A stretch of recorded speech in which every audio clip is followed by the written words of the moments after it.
pequeña presentación, lo que vamos a tener también son ejercicios prácticos para hacer como más, a ver, ahí está, más amena como digamos, la clase online. A ver, ¿ahí ven mi pantalla? ¿Se ve? Sí, ¿no? Sí, sí, Perfecto, perdón, es sí. que no, dejé de verlos como en el recuadro. No voy a Ahora poner sí. pantalla, gracias, bueno, voy a poner pantalla completa, así como puedo ir recorriendo las slides.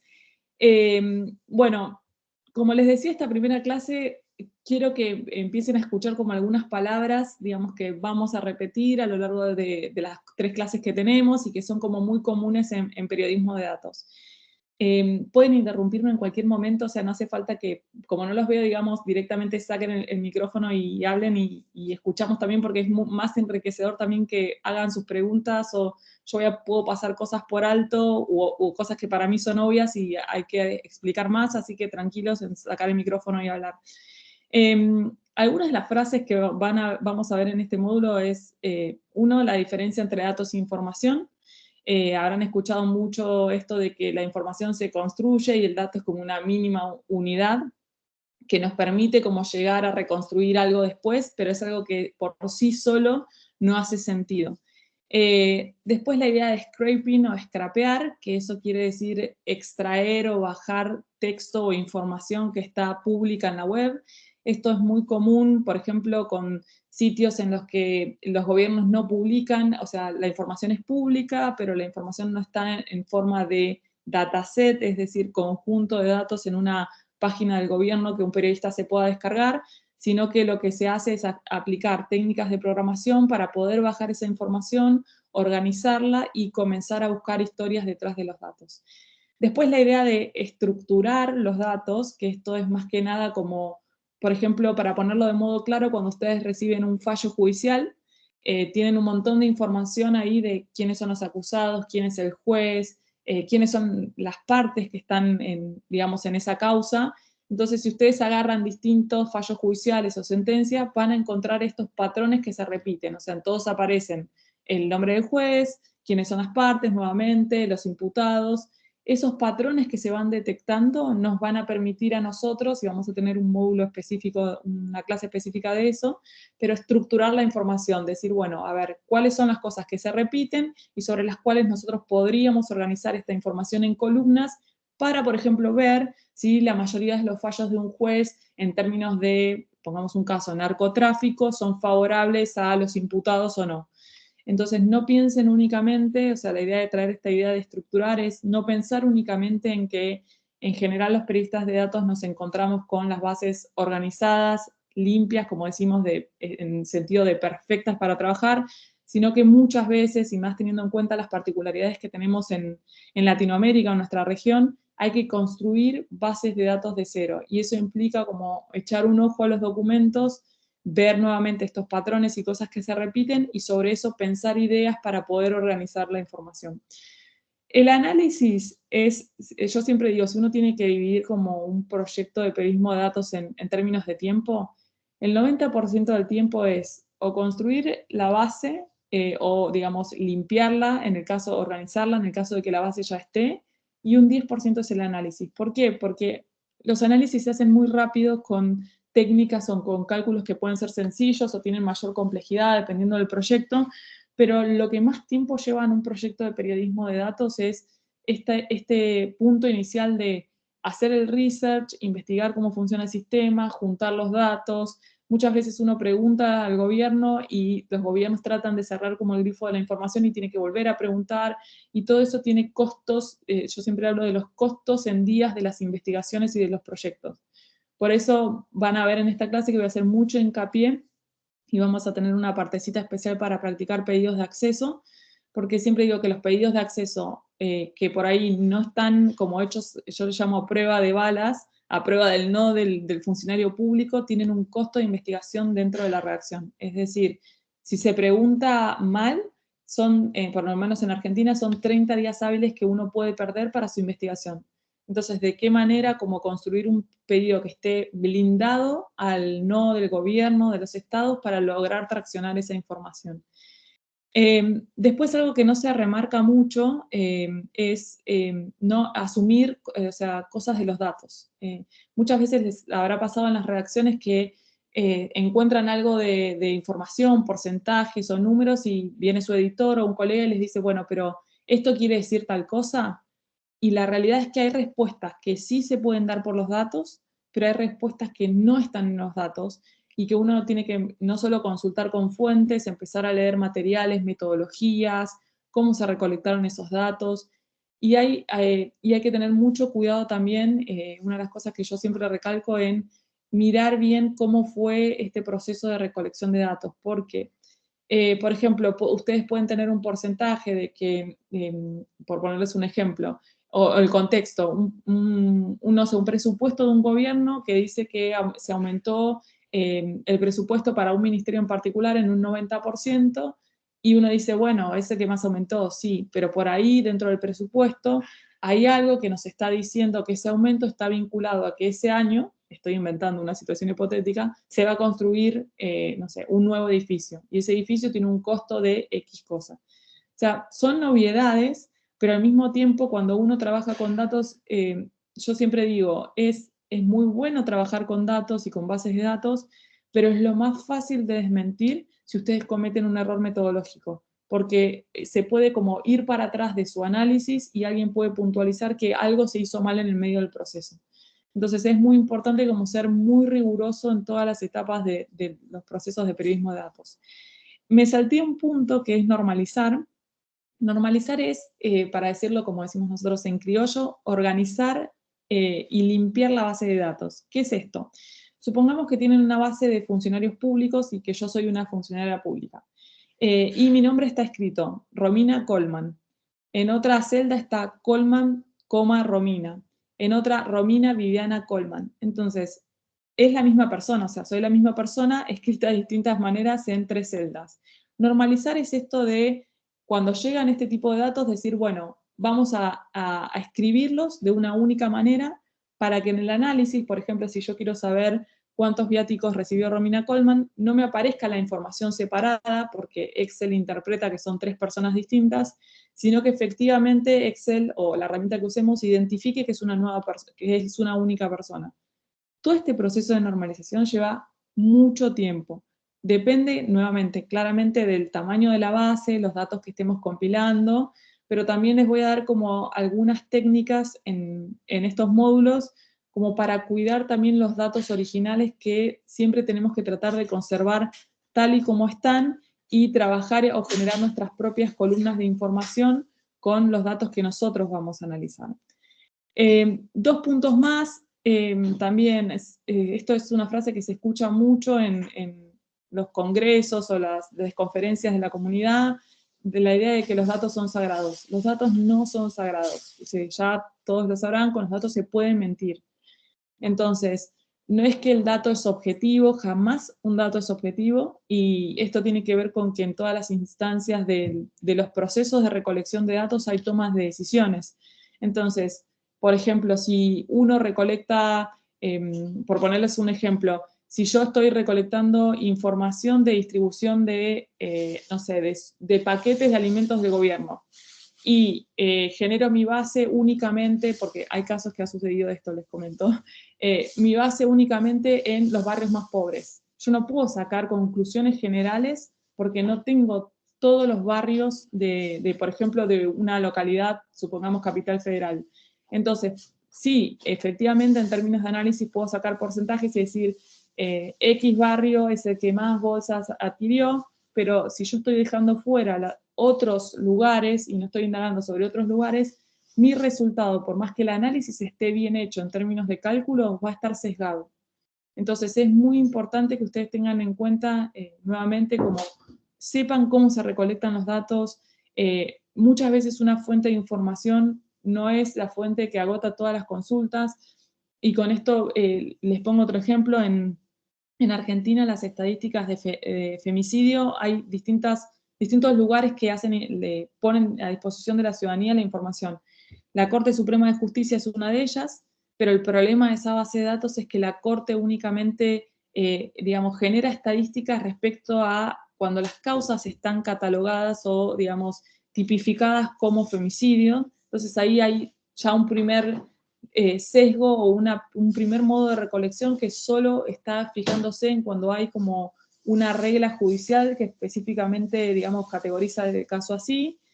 Hay una ONG que, entendiendo esto, lo que hizo fue empezar a relevar información de casos de acuerdo a notas periodísticas, o sea, hizo toda una base colaborativa, y cada vez que aparece un femicidio mencionado en un artículo periodístico en Argentina, lo que hace es pasarlo a una base de datos. Entonces, no está mal que ustedes también piensen estos procesos de periodismo de datos como desde el punto de vista de que cuando hay una base que no puede responder o que no es suficiente para responder una pregunta de, por ejemplo, si aumentaron o bajaron los femicidios en determinado lugar, que puedan ofrecerle al lector distintas fuentes de información y poner estas aclaraciones, digamos, en los textos que publiquen. Y después la idea de comunidad es súper importante acercarse a esos usuarios que tienen los datos y generar como modos de colaboración. Esto lo que hace también es bajar los tiempos de producción en los proyectos de datos. Por ejemplo, les menciono un caso yo estoy en Red Palta, que es una organización, una alianza de medios de comunicación de la región que trabajan contratos públicos. Y en un momento nos pusimos a investigar los contratos de las vacunas de COVID, en el momento en el que estaba mucho en discusión de quiénes abrían la información, quiénes no abrían la información, quiénes hacían públicos, digamos, todas las cláusulas de los contratos y los gobiernos que restringían eso. Entonces, ¿qué es lo que sucedió? Los periodistas de distintos lugares de Latinoamérica nos pusimos a relevar qué información era pública o no sobre las vacunas de COVID en nuestros países. Después de 3 días nos dimos cuenta que habíamos como logrado completar, por mencionarles un ejemplo, no sé, 3 casos. Ahora, hablando con una ONG argentina que se llama Fundación Directorio Legislativo, Fundación Directorio Legislativo tiene todo un grupo de análisis de reglamentaciones a nivel regional en América Latina y tienen un equipo especializado en rastrear normas. Hablamos con ese equipo, o sea, con la organización, y la organización completó una matriz en menos de una semana de Latinoamérica, porque tenían no solo el expertise de la búsqueda de las normas, sino analistas y conexiones, o sea, contactos con congresos en distintas partes en cada uno de los países de la región, y eso lo que hizo fue bajar los tiempos de producción periodística. Entonces, ¿qué les quiero decir esto? Que muchas veces, y más ahora que, digamos, todo está para colaborar y hay muchas organizaciones que se unen los medios de comunicación para hacer proyectos de datos, es muy importante pensar en el foco en la historia. O sea, ¿qué es lo que queremos? Queremos, perfecto, contar una historia que no se haya contado. ¿Quién tiene el expertise con el cual mi redacción o mi equipo periodístico puede bajar y achicar los tiempos de producción? Ok, ¿podemos hacer alianza con esa organización o con ese grupo de personas para de alguna manera contar esa parte de la historia que a nosotros nos llevaría 6 meses de aprendizaje? Entonces es como muy importante también que tengan en cuenta como esta idea de salir un poco de las redacciones, ver quiénes son los que están haciendo, o sea, recolectando estos datos, o quienes por ahí hace años que vienen juntando documentos que a ustedes les son como muy beneficiosos para hacer una investigación periodística, y trabajar en equipo y formar como nuevas alianzas. Preguntas hasta acá porque sé que hablé muy rápido. ¿Alguien tiene alguna pregunta o duda? ¿No? ¿Seguimos? Bueno, entonces ahora les voy a proponer una actividad. Ahí está. Antes, la última aclaración más importante, que la separé de slide en una slide aparte para que hagan foco en esto. Uno piensa periodismo de datos en general y se imagina redacciones como, que está muy bien, como New York Times, BBC, Guardian, que tienen equipos especializados. Una cosa, porque a veces se tilda la pantalla, se ve la siguiente slide, ¿no? Que pasé a la 3. Sí, Romina, y Johan tiene la mano levantada. Ah, perdón, esperen que dejo de compartir y vuelvo un ratito, sí. Ahí estoy. Sí, Johan, ahí te escucho. Una inquietud, ¿cómo haces porque es inevitable, creo yo, para separar tu base de datos particular con la base de datos del medio para el cual trabajas, ¿no? Y que no se confundan los intereses allí de uno y otro? ¿En qué sentido? ¿Tenés algún ejemplo? Bueno, normalmente cuando se hace investigación periodística, periodista que trabaja en investigación tiene sus fuentes particulares, que las maneja de manera muy personal, que no son las fuentes del periódico, pongamos por caso, o del canal de televisión o de la emisora de radio. Sí. ¿Cómo maneja esa línea Maginot allí que no cree conflictos pues, de interés? Mira, a ver, creo que no he tenido la situación en la que he tenido que separar desde el punto de vista de que, por lo menos en mi experiencia, siempre trabajé con los colegas de mi propio equipo en Google Sheets o en Excel que íbamos compartiendo, íbamos poniendo en la red, pero la información estaba muchas veces como acotada a una carpeta del equipo, que el equipo únicamente tenía, solo el equipo que estaba trabajando eso tenía acceso. Entonces no era un sistema del diario, digamos, en el que se compartía la información. Pero nuevamente es como mi experiencia en general. Después sí lo que se puede hacer y que les voy a contar un poco de una herramienta que tenemos en OCCRP, pero hay plataformas que les pueden servir para colaborar o subir sus bases de datos o su información de manera segura en el sentido de que tiene doble factor de autenticación y que ustedes pueden compartir el proyecto con usuarios en particular, dar acceso a usuarios en particular. Entonces eso hace que solo esas personas que tienen como su mail ingresado en la parte de compartir la carpeta tengan acceso. Pero digo, esas son las maneras, por lo menos que yo hasta el momento he trabajado. Si alguien tiene otra experiencia, o sea, me parece muy bueno también como que lo comparta en este espacio. ¿Hay alguien más que haya tenido como esta disyuntiva? Romina, yo una pregunta. En el caso de Sí. ustedes, ya me imagino que deben de tener redes de colegas de periodistas de datos que tengan datasets, repositorios compartidos, validados, en comunidad, como Sí, lo tenemos en el caso de investigación científica. sí. No. Se me cortó, o sea, yo no termino de escuchar, pero no sé si es un problema mío o el resto también. Ok. Y no, Ahí no, está. no sé, te preguntaba, Romina, que si en el caso de ustedes como periodistas de datos tienen redes de colegas con datasets en línea disponibles, verificados, donde uno puede estar como periodista investigando y sabiendo que ahí ya hay datos validados por comunidades. Sí, eso está, o sea, muy buena pregunta. En general, cuando pensamos como en estas bases de datos, uno piensa siempre en los datos que los gobiernos abren o que los organismos internacionales abren. Por ejemplo, si en Argentina no se puede conseguir una base o en Venezuela, por ahí hay otro país que tiene disponible esa información porque hace relevamientos ahí. Y en general descarta como los proyectos en los que no se hacen, digamos, no los hacen estos, o los gobiernos o las organizaciones internacionales. Y en Latinoamérica lo que tenemos son muchos proyectos colaborativos que son rigurosos y que ayudan a mapear relaciones de poder, listados de personas políticamente expuestas y que lo que hacen es reunir lo que llamamos hackers cívicos, o sea, personas interesadas en los datos, que se juntan por ahí con otros actores, periodistas o con organizaciones y construyen estas bases. Siempre ahí, en general, como en Latinoamérica, por lo menos tenemos una cultura de que en general en todos los proyectos hay un about o cómo se hizo el proyecto. Y yo creo que, y cómo se mantiene ese proyecto. Entonces, una de las cosas muy importantes, que es también algo que mencioné al principio, es que siempre vayan a leer la metodología y cómo se recolectó la información, cómo se mantiene esa información y cuáles son las decisiones que se toman, porque hay proyectos en los que, por ejemplo, se analizan medicamentos y se habla de sobrecostos de medicamentos. Ok, ¿qué se tiene en cuenta, por ejemplo, para hacer ese análisis de si hay sobrecosto en los medicamentos?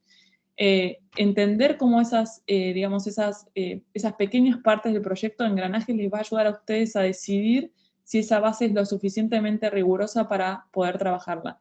Y algo que para mí no tienen que descartar es encontrar a estos actores. O sea, muchas de estas personas están, algunos se me van a reír, pero están en Twitter, digamos, o están en Facebook, y yo muchas veces he mandado mensajes directos, nos podemos juntar, me podés explicar cómo hiciste el proyecto, de qué manera podemos colaborar.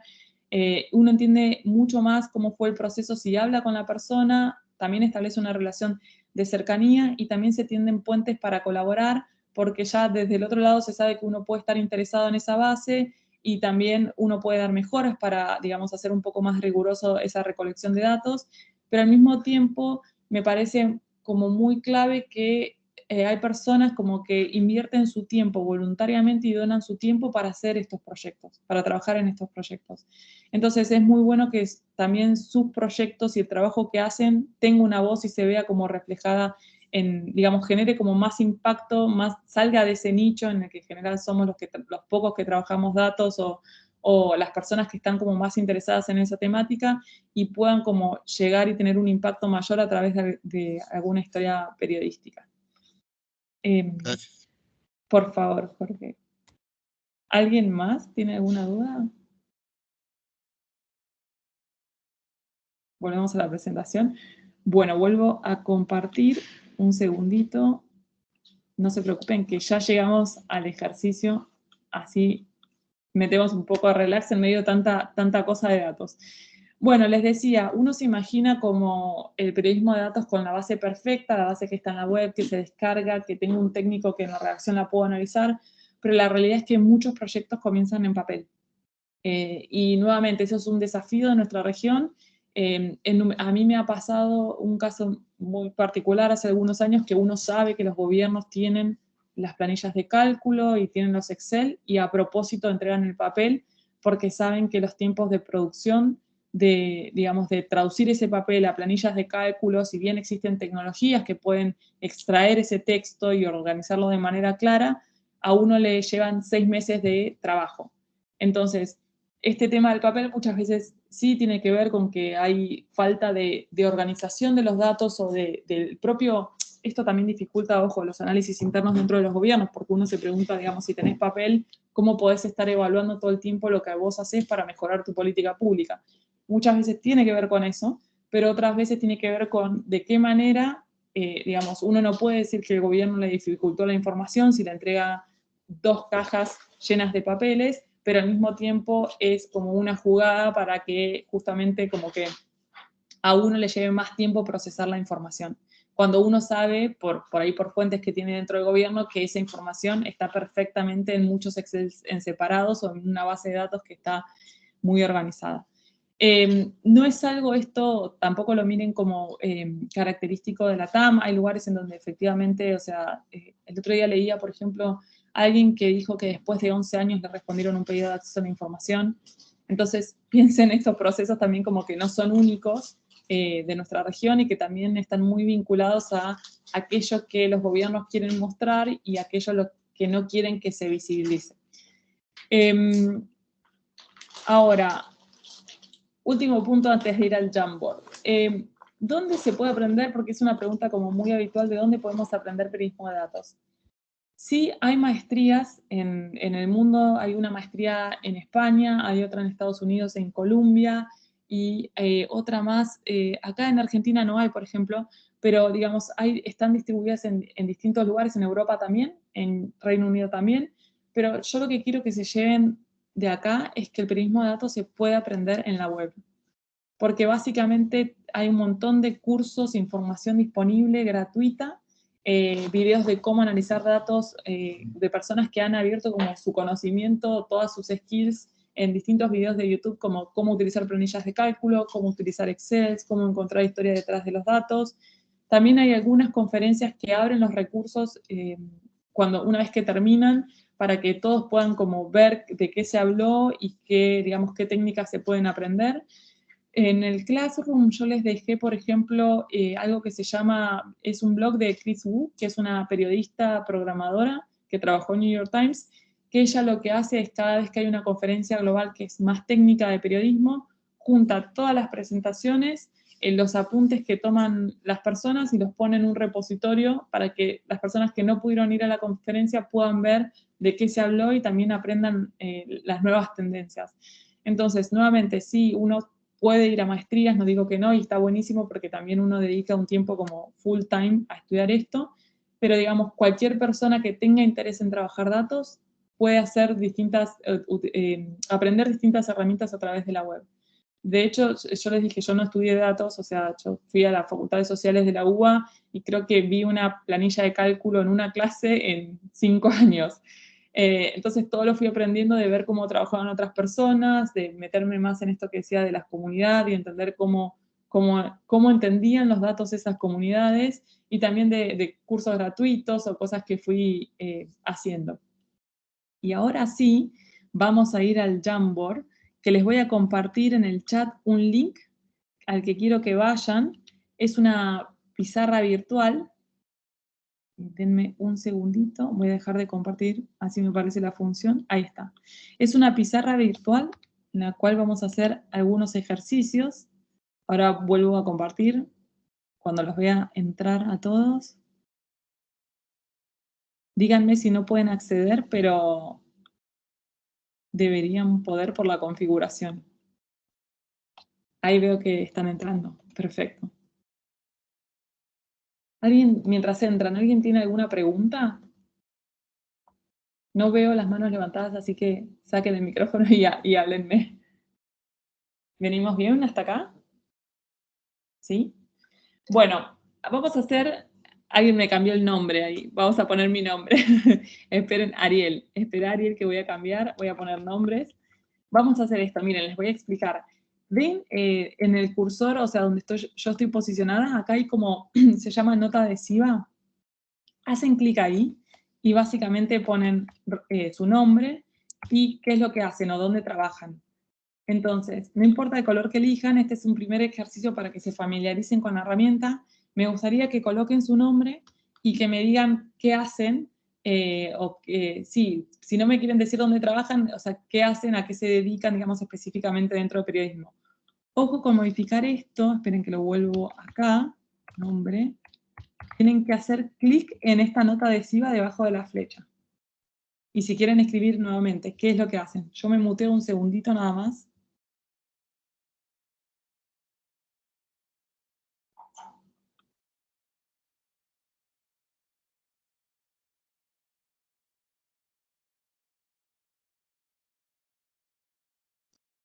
No he podido, estoy en la página, pero no veo cómo poner el nombre para que ingrese.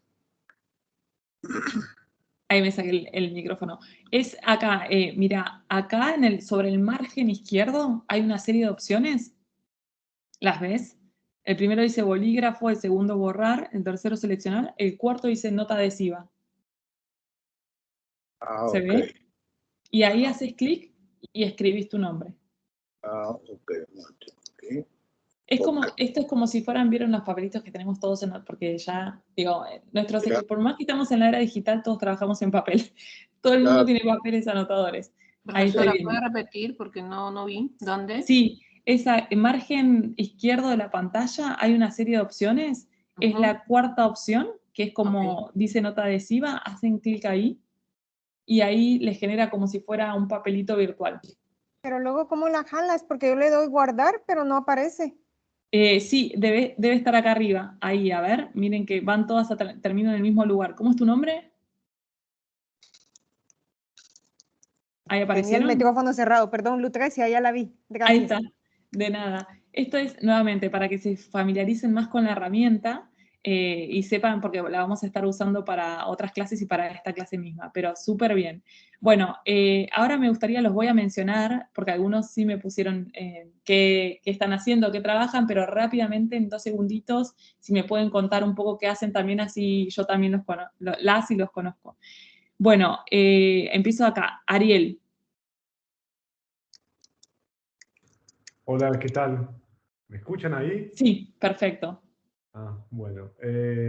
Yo me dedico a lo que es rediseño de diarios y revistas, desde no solamente la parte gráfica, sino de un análisis. Primero siempre parto de cómo funciona todo el medio, los problemas, y se van buscando soluciones a toda esa inmensa maquinaria. Bueno, y finalmente aflora lo que es un rediseño, pero siempre como resultante de un proceso y de un objetivo.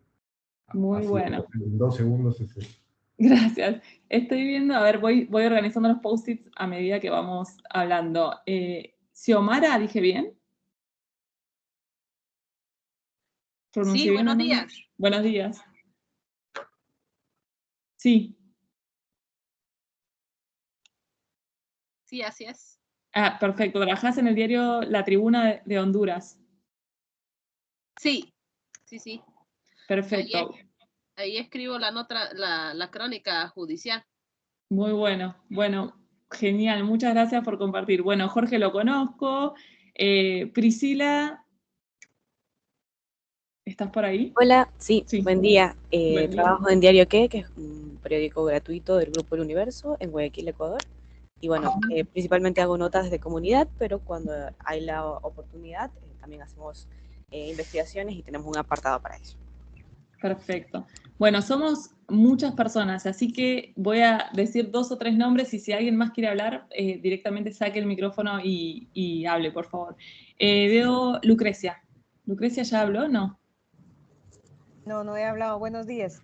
Mi Buenos nombre es días. Lucrecia Choi. Estaba editando la notita para poner los datos.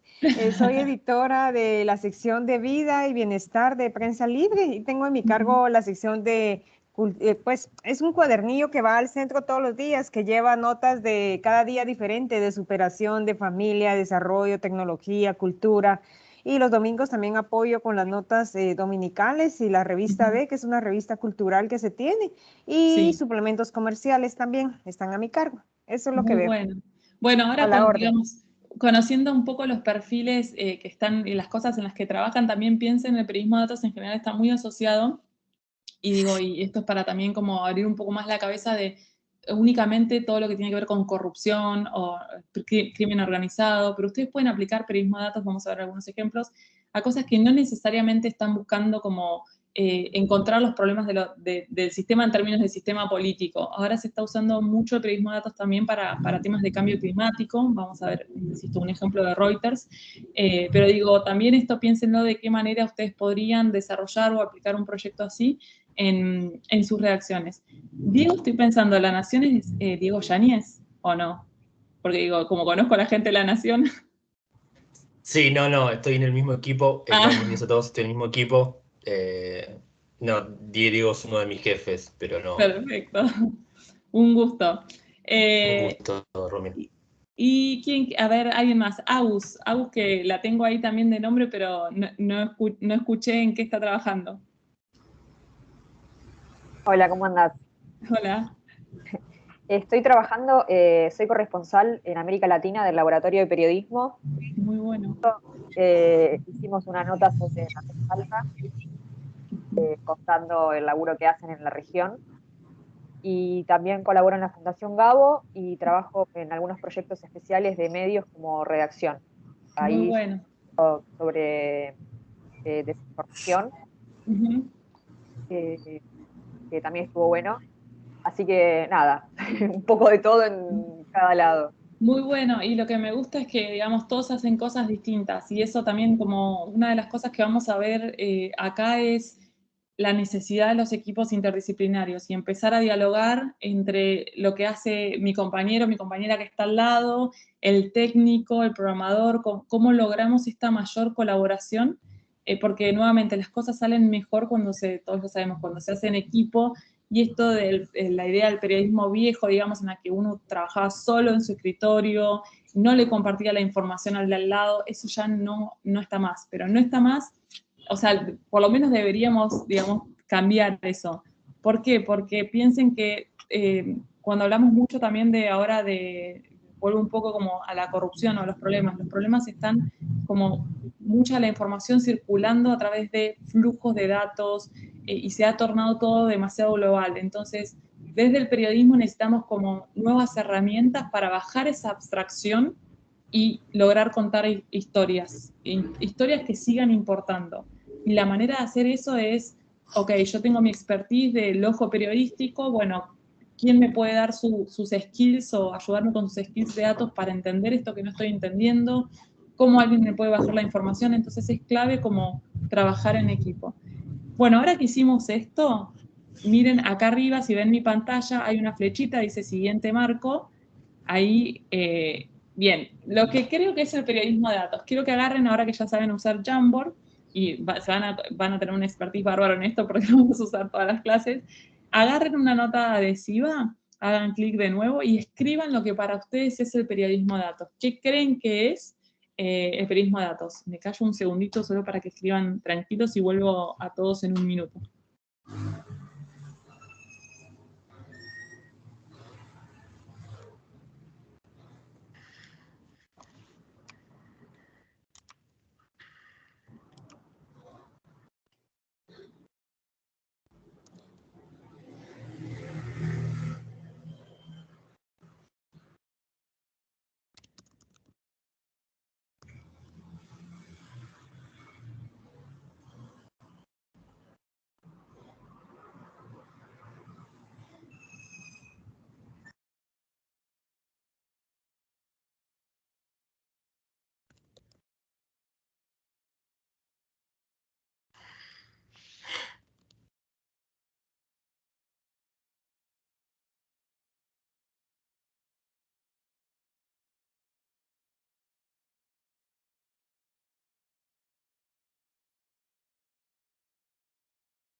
A ver, ¿quién más? Ahí veo un post-it, ya el primero, la manera en la que podemos organizar nuestras bases de datos y fuentes de información con la finalidad de combinar ambos aspectos en el trabajo cotidiano. Voy a ir agrandándolos porque tengo 37 años, pero ya no veo tanto como a los 20.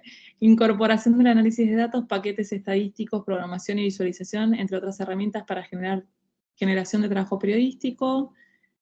Hacer digerible a la audiencia un tema, interpretar los números aislados y darles un sentido para luego explicarles por qué es importante. ¿Quién más? A ver. No hay, o sea, no se asusten, no hay respuestas incorrectas, o sea, todo lo que están diciendo es todo esto, o sea, un poco de todo esto. Así que, digamos, no tengan miedo de escribir lo que ustedes piensan que es. Información llevada a números para hacer el análisis. ¿Qué más?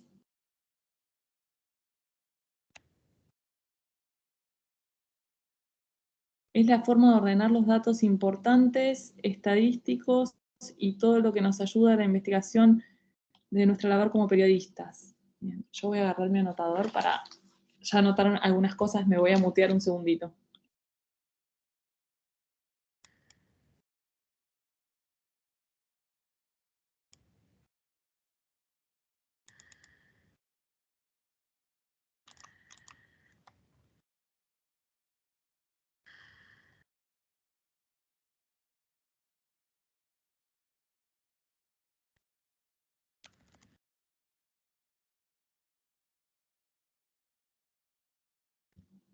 Ahí está, vuelvo a leer.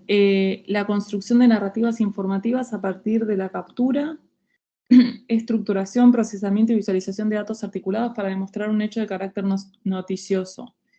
Especialidad periodística que ayuda a identificar historias o hechos detrás de los datos y a explicarlos generalmente a través de herramientas visuales.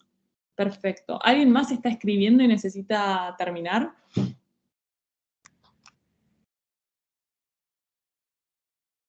Ahí está. Es la interpretación de datos, números en función de descubrir informaciones nuevas y comunicarlas al público como hechos relevantes. Perfecto.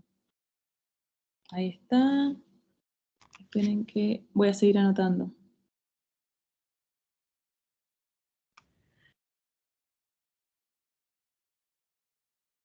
¿Qué más?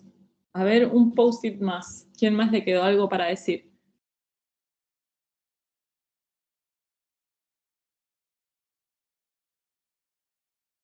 ¿Alguien más está escribiendo?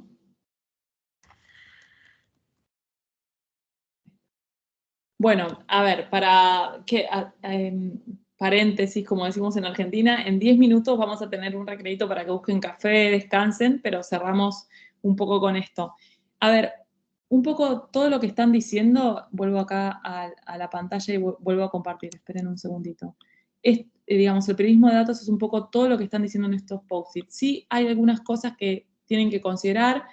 O sea, si ustedes agarran el manual de periodismo de datos, tiene 3 versiones, yo creo que subí hasta la 2 en el Classroom, pero siempre la versión como más general es, el periodismo de datos es, o sea, es buscar historias detrás de los datos, nuevas historias detrás de los datos, y es verdad, pero si me preguntan a mí desde mi experiencia práctica, para mí es un conjunto de nuevas técnicas para seguir haciendo periodismo y que son necesarias para seguir haciendo periodismo que importe. A ver, el periodismo históricamente trabajó con datos, siempre, o sea, es imposible trabajar sin datos. La diferencia es que esto es una combinación de tecnologías, narrativa, visualizaciones y otras herramientas que a nosotros nos permiten seguir contando historias que importen. Nuevamente volvamos a este tema de los flujos de información. Era muy común, y por ahí en algunas redacciones todavía es muy común, mi escritorio en la redacción estaba lleno de papeles y yo trabajaba todo digital, pero es muy común en las redacciones ver un montón de papeles en los escritorios de los periodistas, cajas de información, etcétera, etcétera. Ahora, ¿cómo logramos bajar esa complejidad, este tema de la interconexión de los flujos de información y detectar cosas en esos flujos de información? Necesitamos como nuevas herramientas para atacar eso que es abstracto y eso que está sucediendo. Yo digo, pensemos y ahora sí me muevo un poquito a los casos de corrupción. Por ahí los casos de corrupción que se contaban hace 10 años tenían que ver, bueno, y en Argentina tuvimos uno no hace 10 años, pero digo, con efectivamente alguien entró a un galpón y encontró que un funcionario tenía dólares acumulados, por así decirlo, ¿no? Y eran partes de un soborno. O sea, ¿ahí qué pasa? Yo estoy viendo el hecho, no hay nada de abstracción, están los dólares, está el galpón, digamos, es muy palpable. Ahora, esa manera de detectar, o sea, por ejemplo, pensemos en Pandora Papers, en Panama Papers, la forma de detectar como esas historias que importen está mucho circulando en documentos que están en otros lados. Y de qué manera podemos analizar, ver esa información que por ahí no está disponible en mi país, que se filtró, que está disponible en otro país, para nuevamente encontrar esas cosas, esas historias, sean de corrupción o no, que están circulando ahí y nosotros no las podemos contar porque no tenemos herramientas para contarlas.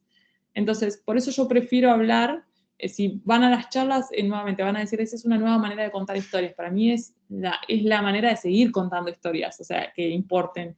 Lo cual esto no quiere decir, y también quiero hacer hincapié en este punto porque muchas veces uno piensa en equipos de periodismo de datos y como que los equipos de periodismo de datos vienen a desterrar al periodista tradicional o a todo el resto de las cosas que se están haciendo en redacción. Para nada, justamente lo que tiene que suceder es que el equipo de periodismo de datos trabaje con el equipo de política, trabaje con el equipo de sociedad, trabaje con el equipo de internacionales, o sea, como para ver nuevamente de qué manera se pueden dar soporte mutuo para seguir contando estas historias y seguir haciendo, nuevamente, cambiando sistemas. Mi jefe dice, ¿cómo podemos seguir haciendo historias útiles? Entonces, historias que sigan sirviendo para entender procesos que no podemos entender. Y por otro lado, que alguien lo dijo ahí también en uno de los post-its, o sea, pensemos que todo esto es si uno le dice a su mamá, papá, hermano, hermana, mira esta base de datos, o sea, es sumamente inentendible para alguien, para una audiencia, el copy-paste de una base de datos en una nota. Entonces, un poco nuestro rol en las redacciones es cómo podemos hacer de puentes, de intermediarios, de traductores de esa complejidad que está ahí, que es una de las cosas más difíciles. ¿Por qué? Porque yo siempre digo, uno se tiene que convertir en un técnico, no en sentido literal, ¿no? Pero para entender esos datos y esa complejidad, pero tiene que volcar lo que está detrás de esos datos de una manera no técnica y coloquial y armar una historia. Entonces, eso es una de las tareas como más difíciles, y más cuando uno está trabajando mucho con datos. Me ha pasado con estudiantes de la clase que por ahí uno va a leer sus notas y es el 85.5%, 25% de no, o sea, más del 80%. O sea, la manera de seguir, digamos, como, ok, entendiste que sacaste este porcentaje grande, ¿de qué manera lo contás de manera clara? ¿De qué manera en vez de hablar de ponderación podés contar que esto es X cosa? O sea, hay un error también en pensar que solo con datos se hace periodismo. El dato es la excusa o los resultados que salen, digamos, del análisis de la base de datos son la excusa para contar la historia. Uno detecta, cuando hace análisis, lo que busca es detectar patrones de comportamiento, o sea, o patrones que no estén a simple vista en la información. Una vez que uno detecta esos patrones, se junta con otros colegas y lo que dice es, por ejemplo, yo encontré una tendencia de que a pesar de que el gobierno dice X cosa, los datos muestran tal otra. Ok, no se terminó la historia ahí. Hay que ir a hablar con fuentes, ver por qué sucede eso. Y hay como una idea errónea de que desde la base de datos, yo agarro una base de datos, la analizo y ya escribí la historia.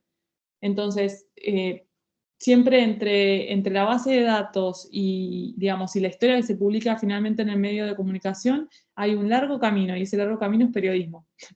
Entonces, un poco también desterrar esa idea de que desde simplemente el uso de la base de datos yo puedo escribir una historia. Se pueden cometer muchísimos errores únicamente trabajando con los datos o con los resultados de los análisis que salen, digamos, de nuestras bases de datos. Quedan 5 minutitos. Preguntas que tengan de esto antes de pasar al recreo. Recreo le digo, no sé si se sigue diciendo recreo, yo me quedé como, en mi época se llamaba así. Preguntas, dudas que tengan, que quieran consultar. Si las escucho. Vuelvo a la pantalla así. Si las veo. ¿Quién tiene alguna pregunta?